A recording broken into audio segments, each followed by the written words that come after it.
Hi, welcome to my channel, which is all about depression and recovery. Today I'm gonna make one of the most important videos on my channel. Today I'm gonna talk about my personal journey to finding the diet that significantly improved my mental health. There are timestamps for you in the description. First, I want to emphasize just how important nutrition is for your mental health. I wish I knew that in the beginning of my illness. That would have saved me years and years of suffering. Unfortunately, I didn't know any of it, and none of my doctors mentioned anything about it. For me personally, diet and supplements turn out to be more important than medication, ECT and TMS combined. And today I'm gonna share with you everything I've learned through years and years of fighting this thing. First, I'm gonna talk about changing your omega-3 to omega-6 ratio. Consuming more omega-3 rich foods and less omega-6 rich foods improved my mood significantly. So how exactly do you do it? First of all, it's important to take omega-3 supplements every day. You've got to take at least 1000 milligrams of EPA and 500 milligrams of DHA per day. You also have got to consume omega-3 rich foods every day. So what are these foods? They are some types of wild-caught fish, ground flax seeds, chia seeds and flaxseed oil. It's also very important to decrease the amount of omega-6 rich foods in your diet. But then again, don't go to the extreme and cut them out of your diet completely. Eggs are my favorite omega-6 rich food. They are packed with loads of nutrients that our brains need, and I eat them every day. Other omega-6 rich foods I try to keep to a minimum as much as I can. If I eat too much of them in a single day, it gives me a bad reaction every time without fail. For example, if I eat something deep fried or maybe lots of peanuts or whole coconut, in that case I get a middle of the night awakening and increased fatigue the next day every time. If you want more information on the topic, the links will be in the description. The second rule that I follow is I try to keep my diet balanced, which means I eat plenty of fat, carbohydrates and protein in my diet. And I've learned that the hard way. There are a lot of people right now promoting all kinds of diets. High fat, low fat, high carb, low carb, raw vegan, keto, and so on and so forth. And I've tried all of them. And I noticed that every time I go into some sort of extreme, it ends up badly for me. So right now I make sure I eat plenty of carbs and fats and protein, and I also eat both raw and cooked food.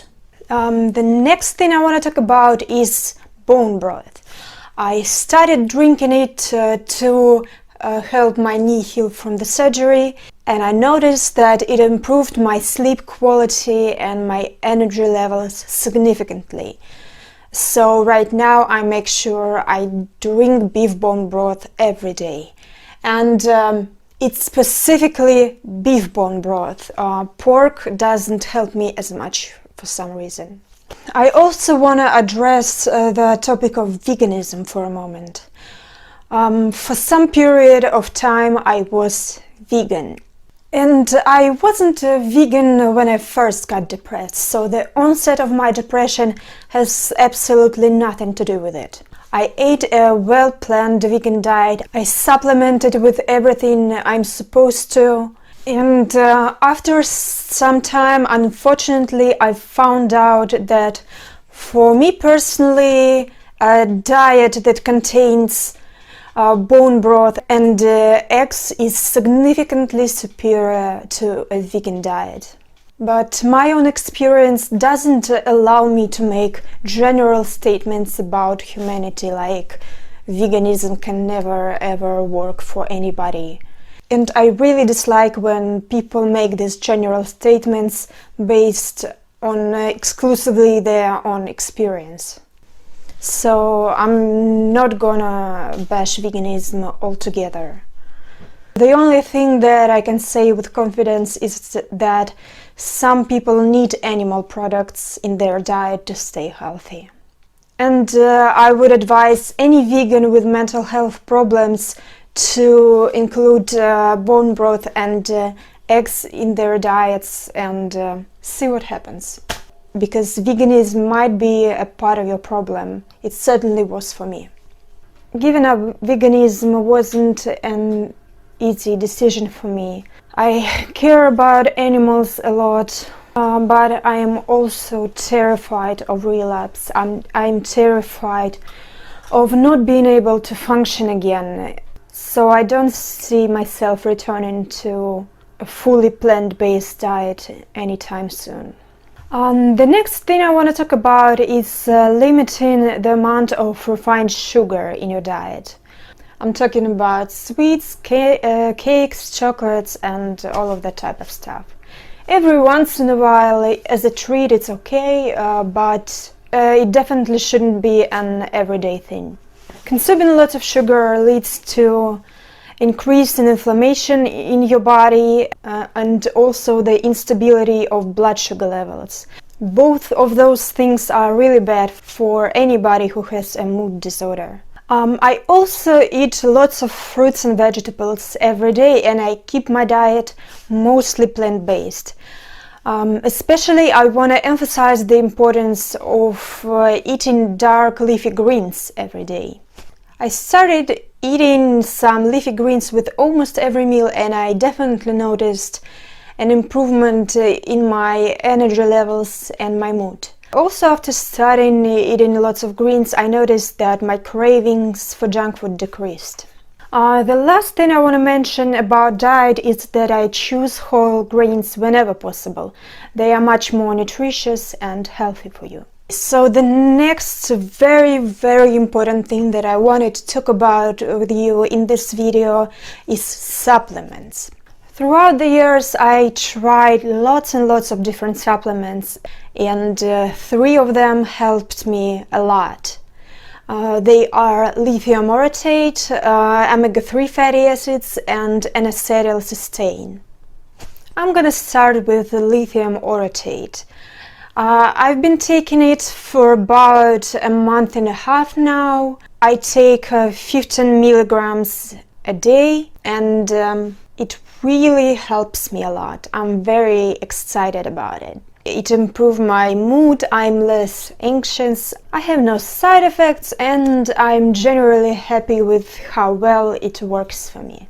In the description I'll put the links to helpful videos that explain how to choose the dosage and about how it works. The next thing I want to talk about is N-Acetyl Cysteine, or NAC.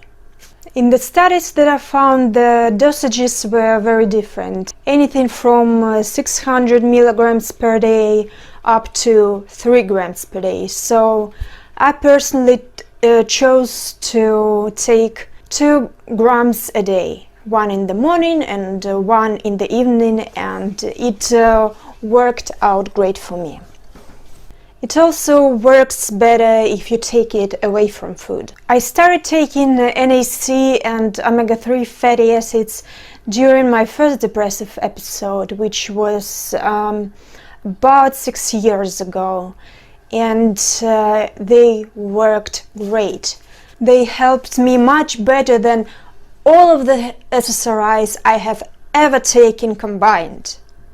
Yes, I did have a relapse of my depression even after I started taking NAC and omega-3s, but it wasn't nearly as bad as the first one. NAC and omega-3s took away the unbearable pain. They took away my suicidality. They did something that all of the drugs prescribed by my psychiatrists couldn't do.